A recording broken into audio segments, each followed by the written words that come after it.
Welcome back to the channel. Today's project, we're going to do a little fender work.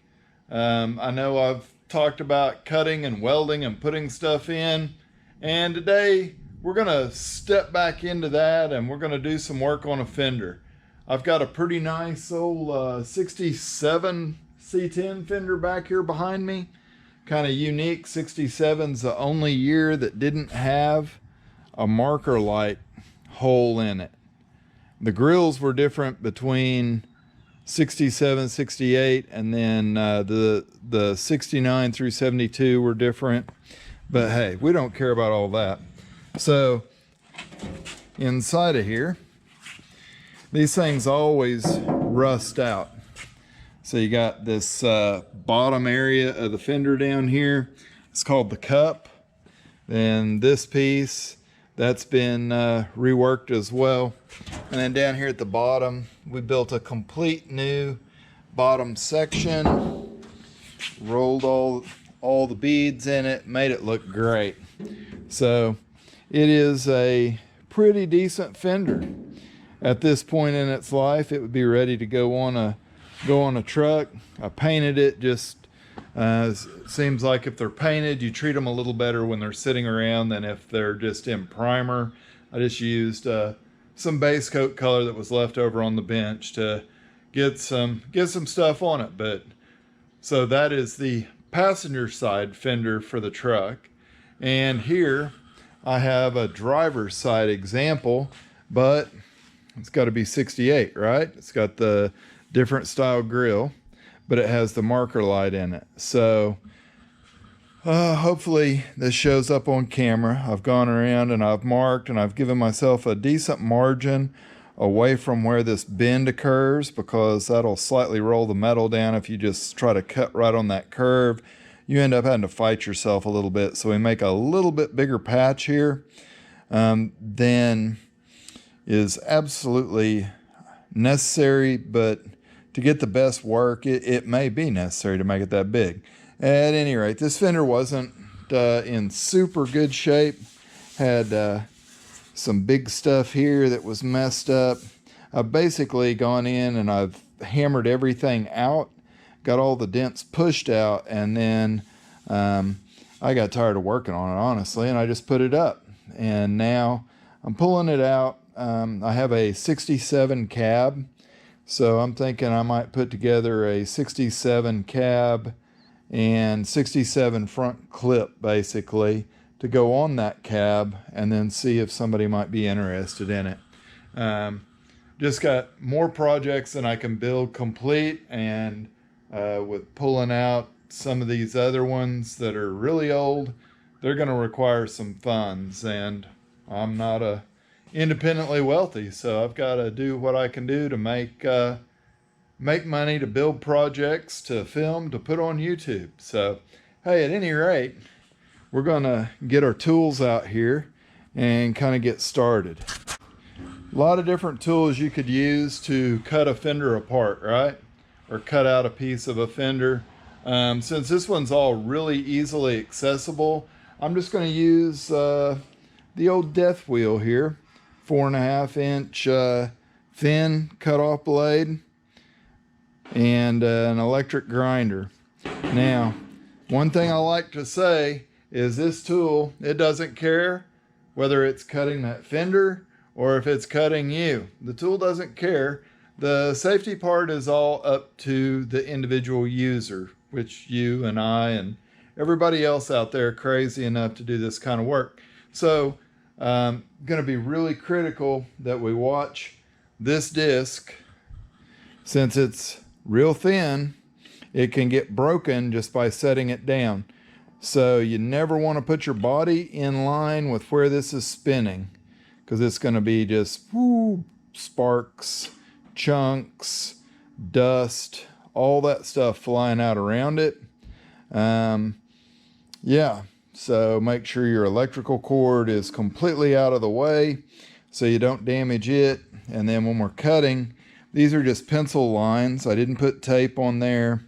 I didn't mark it with a big old fat black Sharpie. I just used a simple number 2 pencil and a straight edge, and then a socket to make some round corners. Round corners are good because if I cut it out square and then I weld it in, it seems like the shrinkage, it just all pulls together and it grabs the metal, and then you have huge low spots on each four of those corners. It'll suck the entire panel in. With this radius in there, it seems to alleviate that somewhat. We still have to be really careful as we weld this back together, but first thing we got to do, we got to get her cut apart. So like the old Norm Abram, every episode before he started doing any of the projects, it was always, now let's take a moment to talk about safety. And you should read, know, understand, and practice all of the safety rules for the tools and equipment that you are going to use. No piece of that safety equipment is more important than safety glasses, because hey, if you can't see, you can't see. So at any rate, we're going to get going here. It's going to be loud.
Beverly shear.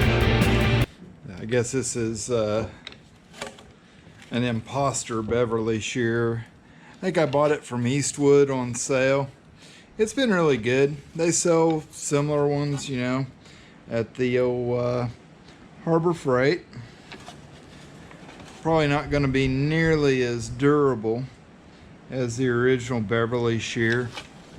But I mean, I'm a hobbyist. I'm doing this on the side, not full time. So all I'm trying to do is I'm trying to get close to the edge of that black line. You saw when I drew this out, I drew it out by holding the metal up under it. Didn't have to measure anything that way. And then, so my cut, reasonably close. We'll have to grind and file to fit this.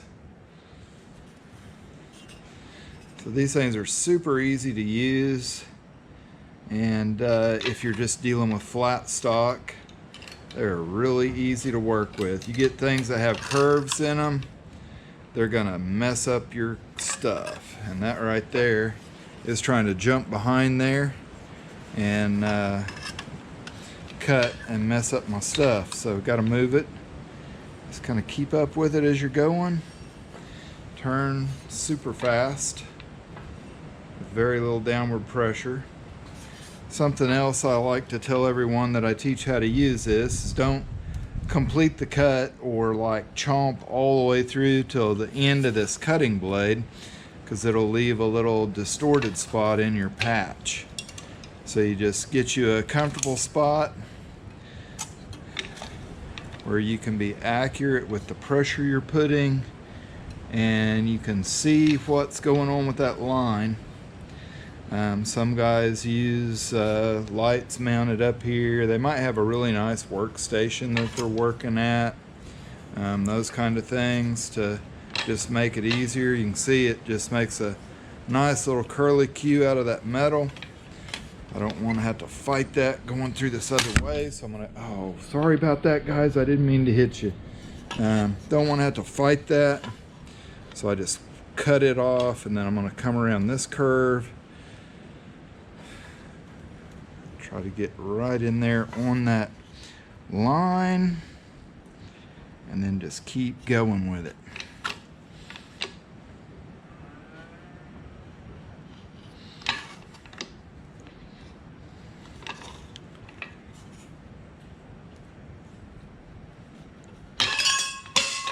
All right, so there we go. We got our piece. That seems like a pretty huge spot. And then I have the hole cut, so see how close we are. All right, and hey, I don't think we're too bad. If I butt it up over here, the line's completely buried there. Something I didn't do that I usually will is I'll like draw some reference marks front and back. So I don't know if I've got this, it could be flipped like this, I guess. It's the only direction it could be flipped. And same kind of deal. Just have to do some little file work. Looks like our radiuses might be off a hair on this. We've got this thing extremely close.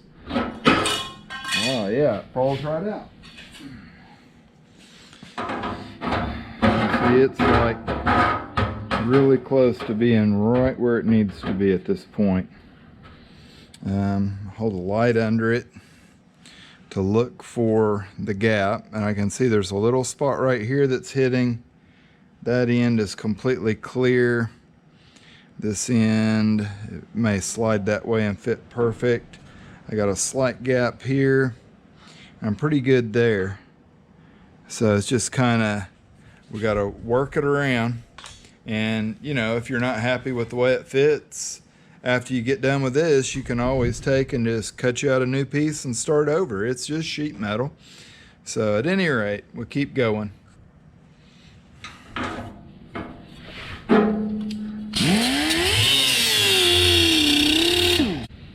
All right, so got her pretty well fitted up. You guys can check it out here and see. It's looking pretty nice down both sides. It's holding itself in there with tension, so I'm gonna, yeah, all right, I just knocked it out for the 14th time. So I'm gonna go ahead and do just a tiny bit of filing, use some magnets to hold this thing flush, and we're gonna get her tacked in there. It's time to move on. Now, I'm gonna try to set these magnets up in here. Get them where they're flat, flush across there. So then my piece of metal will sit in there, and hopefully same. It'll be nice and flat and flush in there. Let me stick it on. I just can't ever get them exact. Yeah, that's better. Okay. So now I just need my piece of sheet metal, and we can try that out. So you will notice that, like, I was fitting it from the underside when I was doing all my cutting and grinding, and now I have it on the top side to do that final fit. Just like a little bit easier to be able to run your hand over it on this side than it is on the underside. Man, this thing is so close.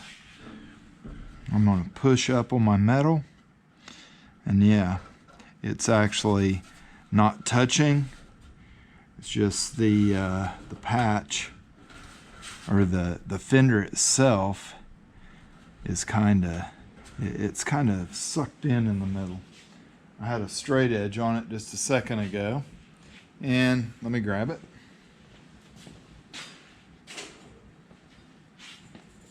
So the straight edge on it,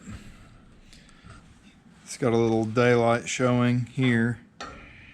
Pretty flat all the way across our patch, and then our patch is kind of high right there, and yeah, it's pretty flat across the bottom.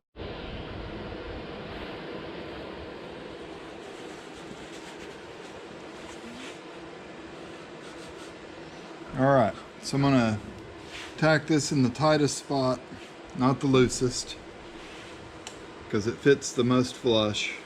I've got 30 amps at my machine, so it's going to take a second to get her hot.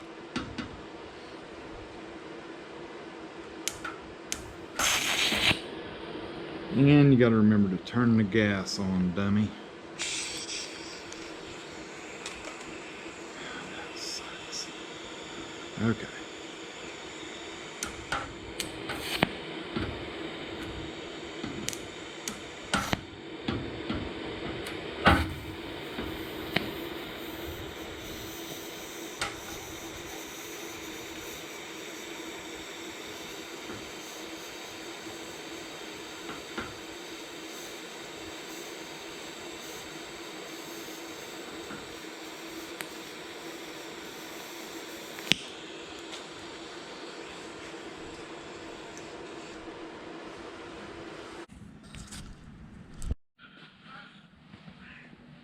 All right, so here we are after the first round of tacks. I ground inside and out, got it close to flush, trying not to hit too much of this existing metal out here, because man, this stuff is super thin for being such an old vehicle.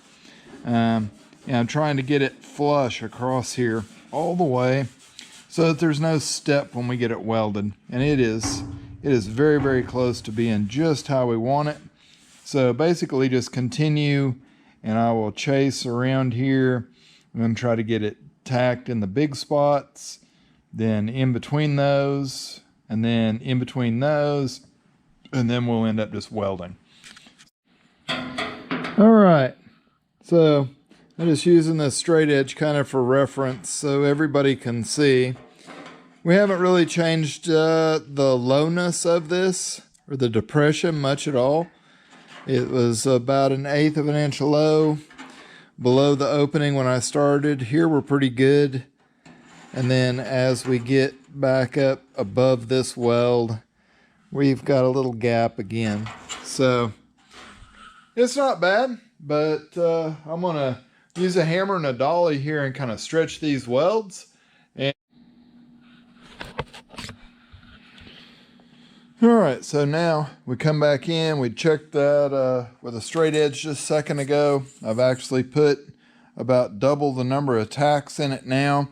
I'm down to just needing to go in between each one of these that have a bigger space, and then I'll be able to weld in between all of them.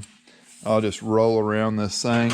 We're really, we're keeping our distortion under control. I mean, you can see this fender, that gap that I have there is basically the same all the way up this thing.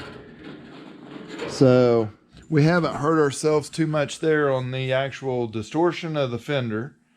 I know when I put more heat in it, it is going to shrink more and it's going to change it around, but that's part of the like stopping after one round of tacks, grind both sides, stretch them with a nice hammer and dolly. I mean, I've got this old dude here that's like probably my grandpa's from about 1950 something, and then got a dolly. Make sure on your dollies that the face that you're striking is clean. No big divots or dents or anything like that. That's one reason why you want to buy good quality dollies, is you can hit them and you can smash those welds and the welds don't deform your tool. So,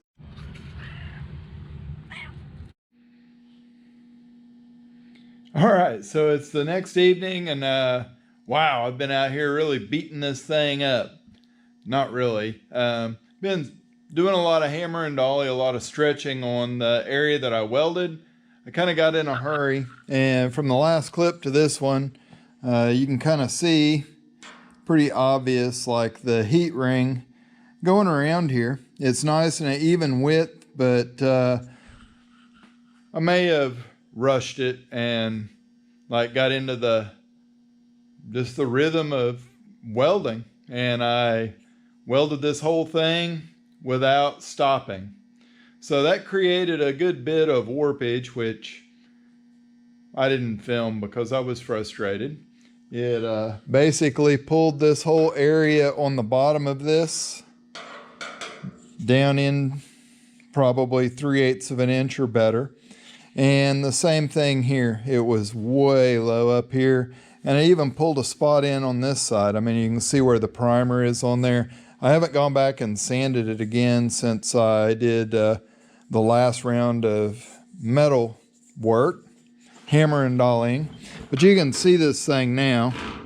I mean, there's like very, very little gap. And then I get here and it kind of rocks back and forth a little bit. And you can see both sides. The middle of this patch is a little bit high now, which works for me. But right here, they're about 5.5 inch mark. It's kind of low still. Not bad, but it could be a little bit better. Truthfully, there's a lot of stuff here where this thing was hit in this corner. It's also got a big spot right here where I think the bumper slammed into it. It split the fender. I've welded it there before I primed it the last time. I've worked on this fender 3 different times and just like put it out in the hay barn, wait, don't get in a hurry. So I'm determined this time I'm going to get it caught up with this fender. And I wanted to show on this one, like, I don't know how well it's going to show up on camera, but I mean, it starts rocking right there. And you can see it's not flat out here. There's a taper to the end of the fender. And I mean, this one, I showed the inside already, but I mean, this fender is nice on the inside there. Never really had anything done to it.